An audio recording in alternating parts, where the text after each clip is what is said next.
အမိုက်ကောက်နေချိန်မှာမတော်တဆချမ်းသာတဲ့လူတစ်ယောက်ရဲ့တံမိုးကြီးကားကိုချစ်မိသွားခဲ့တယ်။ဒါပေမဲ့သူကကျွန်တော်ကိုမအောင်မရိုက်ပဲပတ်စံထုတ်ပြီးပေးဖို့ကြိုးစားခဲ့တယ်။သူကကျွန်တော်အမိုက်ကောက်နေတဲ့အကြောင်းကိုသိထားတယ်။ကျွန်တော်အမေကသတိမရှိပဲတွန်းလဲပေါ်မှာရှိနေပြီးသူ့ကိုကယ်ဖို့အတွက်ငါအလုပ်လုပ်နေတာကိုသိလို့ပဲ။ဒါပေမဲ့ကျွန်တော်သူပေးတဲ့ပတ်စံကိုလက်မခံခဲ့ဘူး။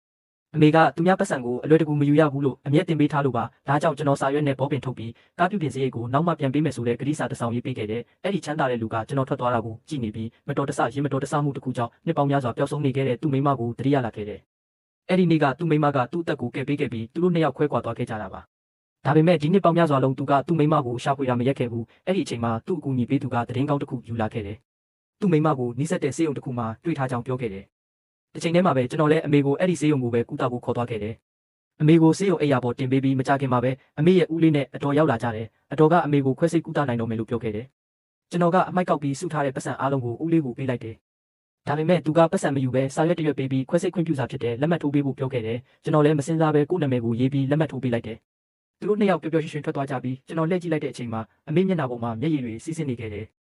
ကျွန်တော်အမေအတွက်ရေသွားယူမယ်ဆိုပြီးလှေကားနားကိုသွားတဲ့အချိန်မှာဦးလေးနဲ့အတော်တို့ကအမည်မသိမျိုးသမီးတစ်ယောက်နဲ့ပြောနေကြတာကြားလိုက်ရတယ်။သူတို့အမေရဲ့အယိုးရင်းသွေးဘုံမာရောကိုရောက်မှုစီစဉ်နေကြတာကိုသိလိုက်ရတယ်။အဲ့ဒီသတင်းကြောင့်ကျွန်တော်အယမ်းလန့်ပြီးလက်ထဲကရေခွက်ကိုလွှတ်ချလိုက်မိတယ်။အတန်ကြောင့်သူတို့တတိထားမိသွားတယ်